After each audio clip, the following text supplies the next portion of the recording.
Now I'll present our lovely speakers. We have Emma O'Neill Myers and Jesse Smith. They're here representing the UW Career and Internship Center and are here to give us some insights and strategies onto how to successfully recruit some interns and UW talent. So I'm going to give you a little bit of a background on who our speakers are. Emma is a proud alumni of the UW, supports employers and connects her fellow Huskies with meaningful job and internship opportunities at great organizations that span the Puget Sound, country, and even the globe. Emma leads the employer and student engagement team that manages contact with thousands of employers annually.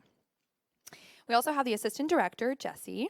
She facilitates connections between students and employers through various mentorship programs, company site visits, panels, and other programming.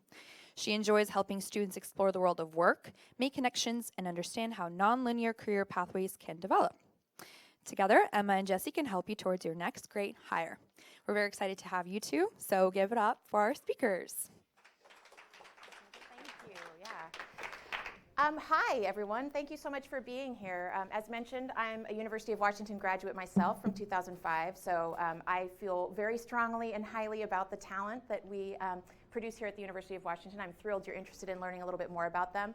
Our goal here today is to give you an overview of some of the opportunities of the recruiting cycle and timeline as we see it, and some basic tips on how to navigate the institution in terms of that recruiting landscape. There will absolutely be questions you will have that we won't cover in this PowerPoint today, maybe those specific to your hiring needs about particular populations. We welcome questions in the Q&A and also welcome follow-up afterwards via email or otherwise. We have cards here with us and are happy to chat with anyone further. So we'll go ahead and get started. So here you see our lovely faces, as well as our colleague Lindsay, who manages our Handshake platform, which you'll hear more about a little later, which is our job and internship platform. So we represent the Career and Internship Center. For those of you familiar with our campus, it's in Mary Gates Hall, so centrally located on campus. We serve essentially the full campus. So we have a particular emphasis with our arts and sciences students, with public health, informatics, the environment, but we are a hub of activity related to career services on campus. Our colleagues in the Career Center at Engineering are another great resource if you are looking to tap engineering talent. So they're actually a branch of our Career Center. It's a really interesting hybrid model we have. So we're all on the same org chart. They're just embedded or located in the College of Engineering. Gail Cornelius, the director there, comes from a decade or more at Boeing. So she is an engineer herself by trade and training and is really excited in supporting engineering students as they think about what comes next. So she's not with us today, but we're happy to facilitate connections. And we'll also touch on some of the recruiting activities they host there. Similarly, our colleagues in the Foster Career Services are dedicated to serving specifically our undergraduate business populations, as well as our specialty master's programs in the School of Business. So essentially everything except MBA runs through our colleagues here in the Foster Career Services. So they have a team that consists of business development, employer services, as well as a director in addition to their student coaching team. But they're really great if you're targeting specifically students from those business concentrations outlined here. I will say we work really closely together. We actually joke about ourselves as the trifecta because we believe so strongly in the importance of streamlining the experience for both our students and employers in facilitating connections that we work really closely behind the scenes. So if hiring needs may span different disciplines or different centers, we'll work together to make sure that's as easy as possible. Today we also have the pleasure of having our colleague Alex here representing the Burke Center, So Alex, if you want to step up and share a little more. Yes, hello everyone. I'm Alex Eli and I represent the Burke Center for Entrepreneurship.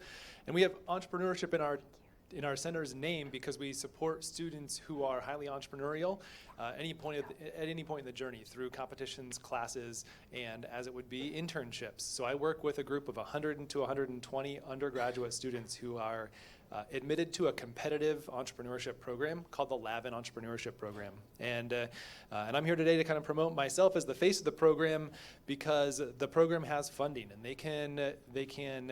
the students in the program can get an internship at an early stage startup and have half of their wage paid for. So it means less cash out of your guys' budget, and it means more learning opportunities for our students. So if you have business-related internships, we kind of draw the line at design and software development. Those will be handled through Handshake. But for business-related positions, would love to talk to you about engaging some of my highly entrepreneurial students. Grab one of my cards at the end. Hi, I'm Jessie. So as Emma mentioned, there's a lot of different career offices, and that's just kind of the few main ones that we've touched on. But there are also other departments that have maybe a career person or two. UW is massive. There's over 30,000 undergraduate students, over 10,000 graduate students, and we know that can be pretty difficult to navigate. So our goal is really to help streamline that for you guys. So if you find your way to us, even if we're not the right place for you to be recruiting, we'll definitely point you in the right direction. Some examples of departments that might have their own career activities, so construction management. A lot of that activity is held within their own department. So we kind of keep tabs on what's happening as far as career activity on campus. So if you're unsure where to start, please touch base with us. We're happy to help point you in the right direction. So I also wanted to talk about some different engagement opportunities around recruiting activities on campus. Is anyone familiar with our Handshake job and internship platform? Couple? Okay. So Handshake is our online job and internship platform. There's a lot of different things you can do on there, but it's available to all undergraduate and graduate students at both our Seattle and Bothell campuses. It's also a network that is connected to many universities around the country, so you can easily make a posting and send it out to a lot of different institutions at once. So that's a really great way to get broad visibility for your opportunities, both with UW students and at other campuses as well. And you can also, there's some other things you can do within that system, such as scheduling on-campus interviews. We have on-campus interview space in the Career and Internship Center. So there are rooms available if you wanted to, say, interview a series of students on campus. It just kind of streamlines that process, and it helps students be able to fit that into their academic schedule. And we also have a space to host information sessions. So information sessions are generally opportunities where organizations will come and share information about what opportunities they have about their organization. Those can be hit or miss as far as attendance. So we generally tend to see those do better for engineering and technical opportunities or companies that already have a strong brand on campus. So that's not to say that if you're interested in an information session, you shouldn't do it if you don't fall into one of those categories. It just means there would be some additional work required to really get the word out and take advantage of some of the brand building opportunities that I'm going to talk about in a little bit. We also host a few career fairs. I'm going to talk about just different fairs that happen throughout the recruiting season year-round on campus, but there are a lot of different ones. So again, if that's something you're looking at, we can help you navigate because there are so many. Some are hosted by our office, others are hosted by departments or different entities on campus. So I'll kind of take you through what that looks like. So as I mentioned, when you're looking to do things like an information session or just in general, building your brand on campus, what does that process look like? So there are a lot of different ways you can do that. One great way to do that on this campus is connecting with student organizations. So UW has a massive list of all student organizations on campus. There's also pared down lists for business and engineering, and there's contact information to be able to reach out to those groups on that list, and we're happy to share that out after this presentation. It's a great way. There are a couple different things you can do, either sharing information about your opportunities. Some groups have regular meetings, and some groups may be interested in welcoming employers into certain meetings to talk about a topic, to talk about opportunities. So that really is a great way to meet students where they're at and share information on a more intimate basis.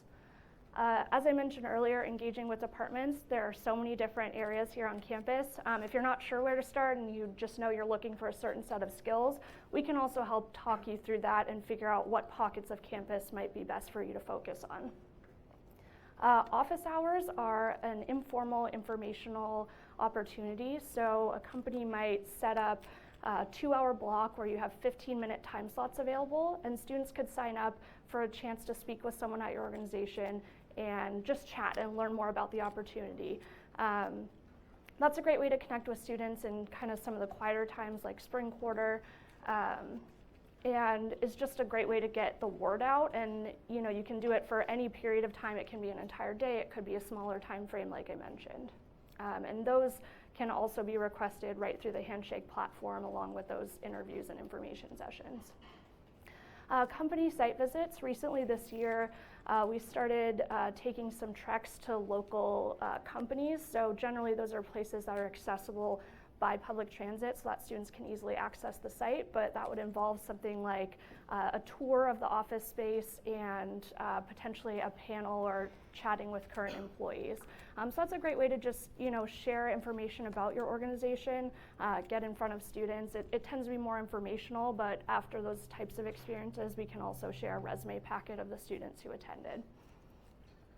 Workshops and small group coaching. So there's a lot of different things we do in this area. Workshops, for example, will sometimes bring in certain companies to speak on a topic that maybe our staff doesn't have expertise to speak on, and they would present that to students. So for example, we've done things like cracking the coding interview or how to ace a case interview, things like that. And sometimes we bring in for things as well, like how to best prepare for a career fair. So a company who is attending the fair might present the day before on what they really like to see from students when they're approached at a career fair. Small group coaching is more of an informal it's more like an informational interview, but with a larger group of students. So there could be up to 15 students or so, and generally we'll bring in a recent alumni or someone who has experience in an industry to talk about their experience. Students can ask questions. It's really kind of casual, conversational, but again, a good way to get your brand out there and get in front of students. And then some organizations will host case competitions or coding challenges that we're always happy to promote. And then there are various events like that on campus, for example, through Burke, that students have the opportunity to get involved with. So I want to give you just a general idea of recruiting timelines. The one thing I want to say before I dive into this is totally not set in stone. So we know that every organization is going to have different hiring timelines. This is more intended to just give you a guideline of what we see as far as when employers typically come to campus for certain recruiting needs and when students are most often looking for these types of opportunities. But that being said, there are always students looking for all types of opportunities at any given time. So I just wanted to specify that. And also one thing in particular about recruiting at UW is UW is on the quarter system. So that tends to differ from a lot of other schools who are on the semester system. We start a lot later, so generally the recruiting cycle starts in late September versus August, and school continues through June. So just something to keep in mind as you're thinking about recruiting at UW versus other institutions. That tends to make a bit of a difference. So right now we're in spring quarter. Spring quarter tends to be a little bit quieter on the recruiting front. A lot of recruiting, as far as recruiting on campus, I should say. So a lot of recruiting at this time period tends to happen through Handshake. Info sessions in particular really don't do well in spring quarter. Students just don't tend to show up for that type of activity, so we don't host those as frequently. There are lots of other ways to engage in spring quarter. As you'll see, there are a few different types of events. Our general spring job and internship fair is one of our biggest. General, all majors, anyone can attend this event. And it happens generally in mid-April. We also have more specific events for marketing and communications, for example. So spring tends to be more focused as far as on-campus recruiting on non-technical opportunities. Summer, so we're heading into summer now. That tends to be more of a planning period as far as what's coming up the following year. A lot of students are not on campus, so we don't actually host any specific recruiting events as far as information sessions, on-campus interviews. So Handshake really is the best way to reach students at that time. And same thing, those student organizations, a lot of times, there's been transitions in leadership. They tend to be more active again once fall quarter starts. So summer, really the best way to engage is through Handshake.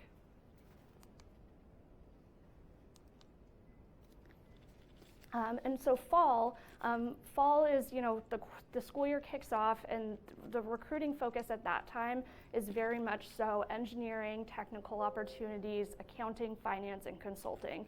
So a lot of those organizations are coming onto campus at that time to do all the different types of events I mentioned, but also that's a lot of those students are looking for opportunities at that time. So a lot of the students, will get offers in the fall for opportunities beginning, say, the following June, whether that's internship or full-time opportunities. So something to keep in mind if your timeline is a bit flexible and you're searching for those types of students, that is a good time to start looking for talent on campus. And again, you'll see a lot of different events happening in the fall. None of those are actually hosted by the Central Career and Internship Center, but various entities on campus.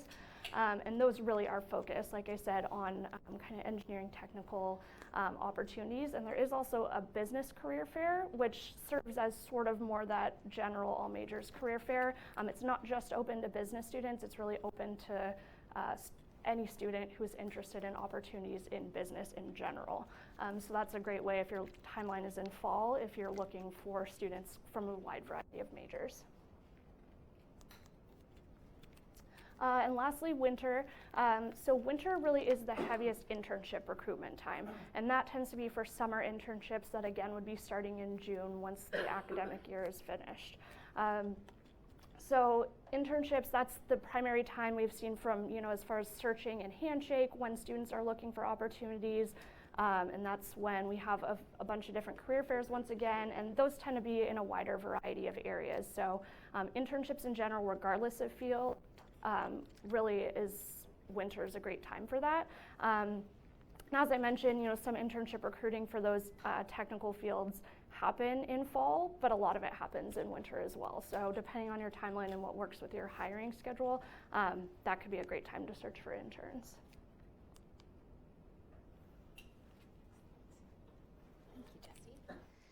Alrighty, so speaking of interns, a lot of our students are wild about internships right now. We're not sure what culturally or educationally shifted, but students come in as early as that first quarter of freshman year, and one of the presenting questions we're now getting is around internships. So this is a really interesting concept to leverage as you have the ability to both gain some support for your organization and to really speak to a type of opportunity that students are looking for.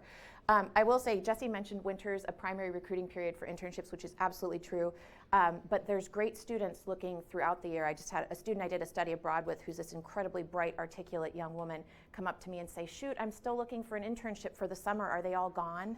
And I was able to tell her, no, definitely not, but let's not waste any more time. Let's get started. So you'll find great students kind of throughout the year.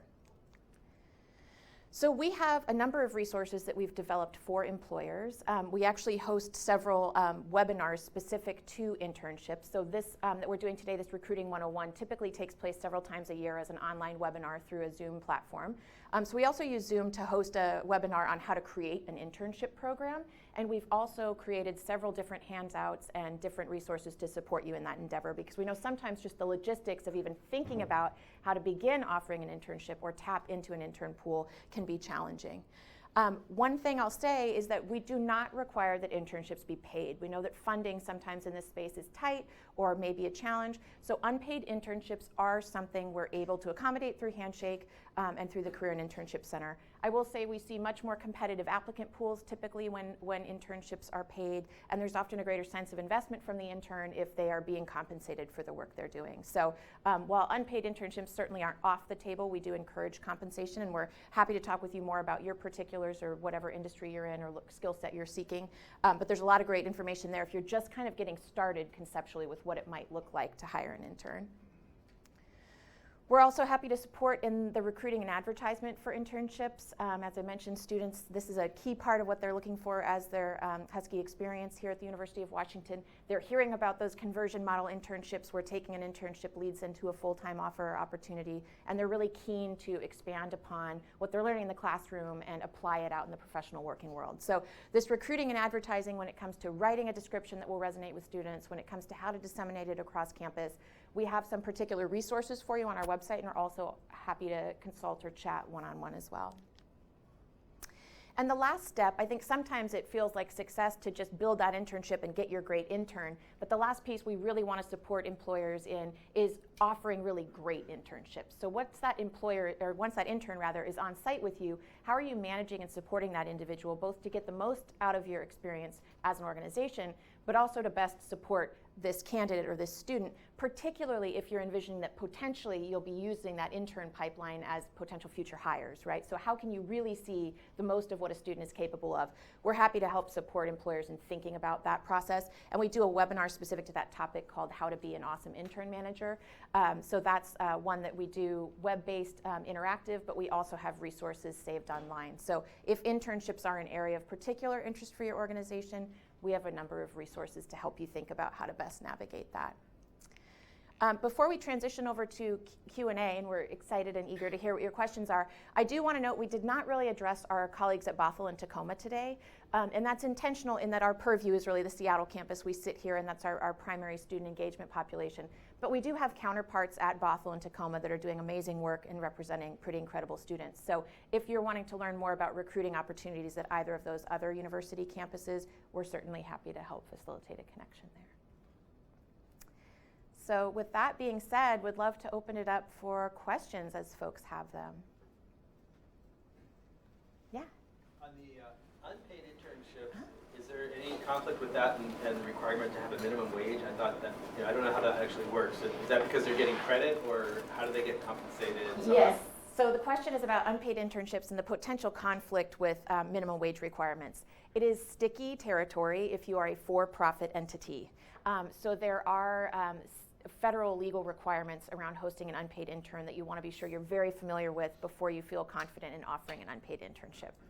So some universities do philosophically choose not to post unpaid internships because they feel that folks should be compensated for work done. So we're not in that philosophical camp, but legally you'll definitely want to do your homework there to be sure you're in compliance with expectations. Yeah. And one of the resources on our website is specifically about internship compensation, and it lays out those 9 guidelines from the Department of Labor and reasons that we encourage pay as well. Thanks, Jesse. What else? Yeah. I might have missed it, but did you guys cover at the beginning the benefits to employers to hire interns instead of just general public, that sort of stuff? So the question was about the benefit of hiring an intern as opposed to the general public, so as opposed to a part-time employee, say? So internships, I would say we do have more stringent expectations about kind of the learning process happening in the course. So it is different than a part-time employee in that our expectation is that that individual be treated as a learner first and a producer second. So there are some sort of structural differences in thinking about an intern as opposed to a part-time employee, often in terms of requiring a little more investment on the employer's part or a mentor's part in supporting that individual. I think in terms of the potential benefit for you is that pipeline component and that connection to the university. So if you're developing an internship program, you are both benefiting from the knowledge and experience that a student gives, but you're also developing a relationship with the university and with that individual. The potential to convert that person fuller time, if you wish, after graduation, but also the potential to leverage that person when they go back to campus to think about expanding or further developing an internship program. Some folks also like the defined nature of an internship program, so they're typically around 12 weeks in length. It's up to the employer, but sometimes having that really defined kind of employment experience as opposed to a more open-ended part-time allows it to be a little more project-oriented or give you a little better sense of a candidate before committing longer term to an employment opportunity. Yeah, good question. Yeah. Cool, thanks. Kind of touching back on the compensation question. Have there been any instances where like students can be compensated for like class credit if they were to like have an internship with one of us, or? Academic credit is an option, but in the eyes of wage and hour law, it is not an equal substitution for monetary compensation. So that's something you'd want to consult with legal counsel around. The Lavin program that Alex mentioned is a great way if you don't have funding support to hire an intern but want to pay an intern, that can be an option. But in terms of a sort of equal in the eyes of a law, they don't see academic credit as being the same as monetary compensation for wage and hour.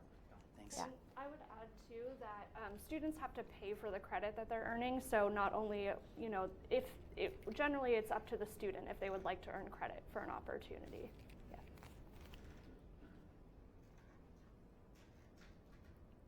What else? Intern or otherwise? We can chat beyond the scope of interns too, certainly. Yeah.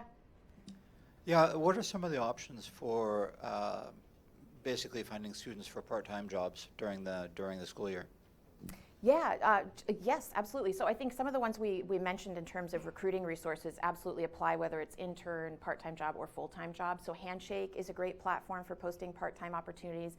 Depending on the specific skill set or kind of knowledge base required, some of those opportunities like tapping into student groups or departments can be beneficial. So a lot of the recruiting strategies we talked about can really apply across that spectrum of types of employment.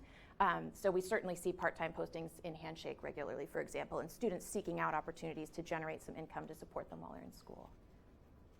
Yeah. Yeah. Is there a fee associated with using Handshake?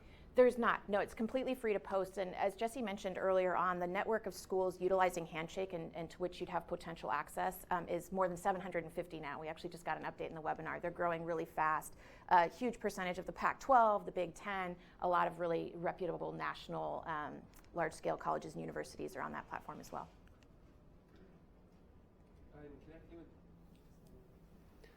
This thing working? Yep. In connecting with the student groups, do you facilitate that connection, or can you make an introduction as well? So we don't typically facilitate that connection.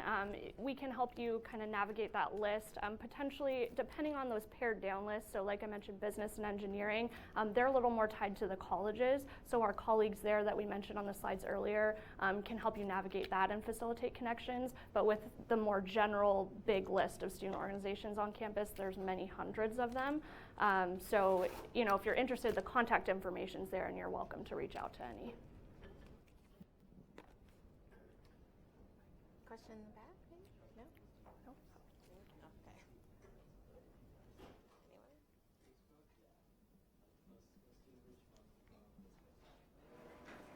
Yeah, so there's a good pro tip going on in the back that connecting with, I overheard, connecting with student groups on Facebook can often be a really viable option for creating connections, and I think that's true. That also helps maintain some consistency between leadership transitions. So the leadership transition of a student group can make or break it in any given year, and that's a nice way to retain a consistent point of reference or contact too.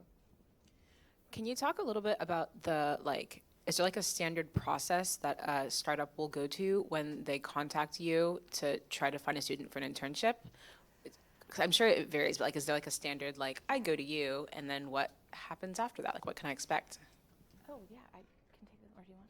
Go for it. Yeah, so there isn't really a standard process for internships. So we have, guidelines and recommendations that we can pass along, but we don't have actual specific requirements that you would need to follow to have an intern. So it would be the same as if you were hiring an employee. So we're happy to help you navigate, where to best recruit for internships, provide tips on how to get an internship program started, things like compensation, but there aren't actually specific requirements or a specific process that you would need to follow.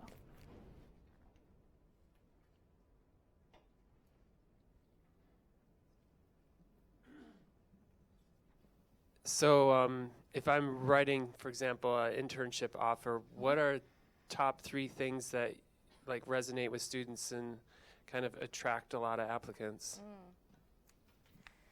Interesting question about what speaks to students. I will say we're always trying to figure out what speaks to students. It can feel like a moving target. I will say it varies a little bit depending on industry, skill set, major program. I think students are looking for growth opportunities. So how do I understand this internship in the context of where I might go from here, or how I will function in this organization, or what I will gain exposure to? They're wanting to see this as a step in a process for them and kind of understand that piece. I think compensation does matter. When you read different things about Gen Z, you see it in different sort of quadrants of importance, but it tends to be, most folks think it's kind of in the top 5. That is something students are looking for. What I know they're interested in sort of the, I'm trying to think how to say this, realness and transparency, if that makes sense. So they're wanting to understand the organization they work for. They want to feel like they're getting a genuine look at what the work is and what the company is. They're into things like corporate social responsibility and impact. So kind of understanding who your organization is and why they might want to be part of it as a sort of bigger picture package associated with an internship is something we see this most recent generation tuning into to a significant degree as well. I don't know what else you'd add to that.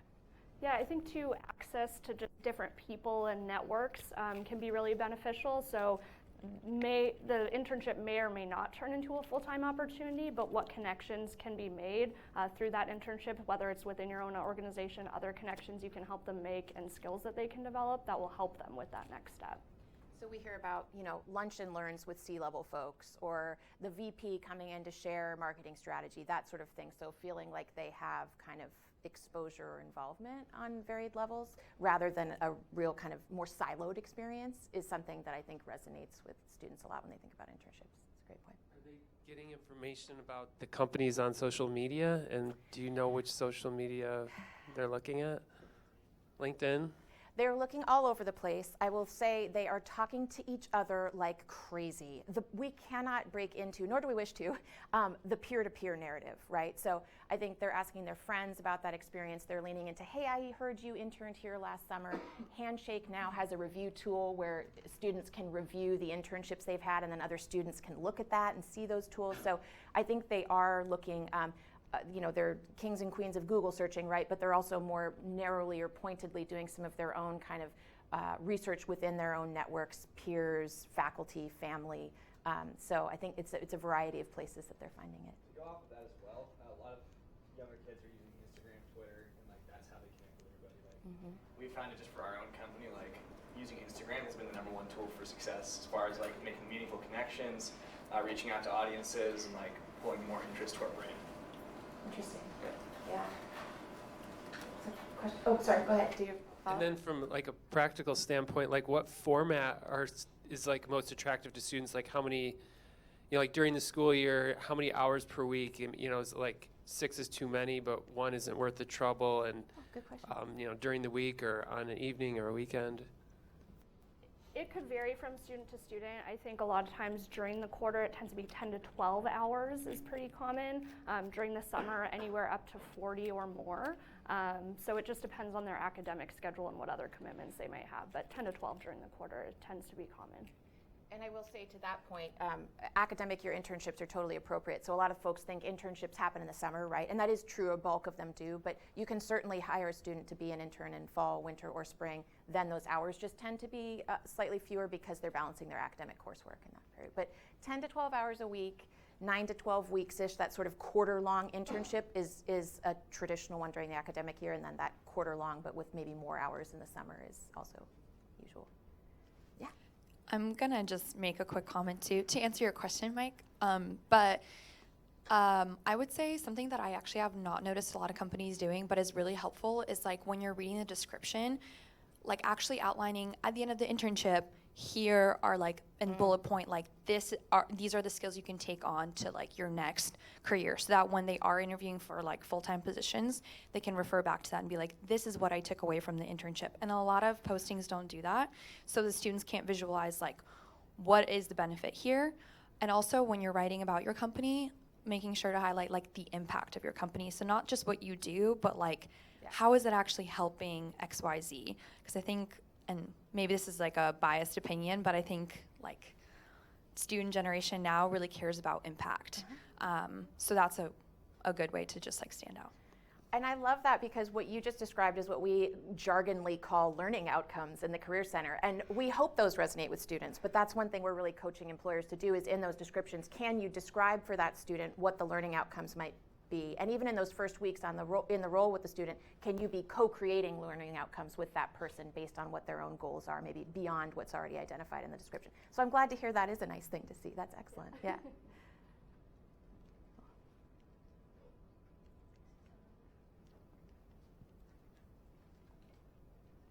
Any more questions? Comments? Oh, no? So you mentioned earlier about small group coaching opportunities. Yeah. How do we test? How do we get in contact with people to get in front of small group coaching opportunities and talking to students about what we're doing? Yeah, how do you get in contact with people for small group coaching opportunities? So you can just reach out to one of us. We just kind of arrange those on an informal basis as there's interest. So if that's something you'd like to do, we can definitely talk about what that would look like. And generally, it might be co-facilitated with one of us, and just having a small group of students, we'd push it out to them, highlighting, say, like learning about this specific type of opportunity or this type of industry, and keep it kind of that informal conversational. But yeah, just reach out. Okay. Yeah. I think a lot of what we talked about today can be summed up with just reach out to some degree. We're really happy to sort of have a conversation with you about your individual needs, about what you're trying to accomplish, and sort of help you and think about a plan accordingly. We work to not have a one-size-fits-all formula when it comes to employers approaching us to seek support. So we're really happy to talk with you offline, whether it's next week or 6 months from now, whenever you're sort of in a spot to be thinking more carefully about a hire from the university environment. We're really happy to chat with you about your unique situation too. This is an easy one. When is the Marketing and Communication Job Fair? It's an easy one, but with a rough answer because it just happened, unfortunately. So it was April 11th. We do that once annually, so the next iteration will be April 2020. But certainly, if you're looking at marketing and communications talent, that's something we can help you facilitate independent of that fair as well.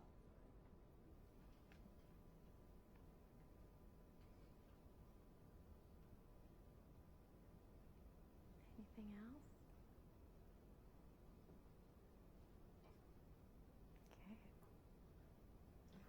Okay. Excellent. You guys Well, might have. Yeah, thank you so much for being here.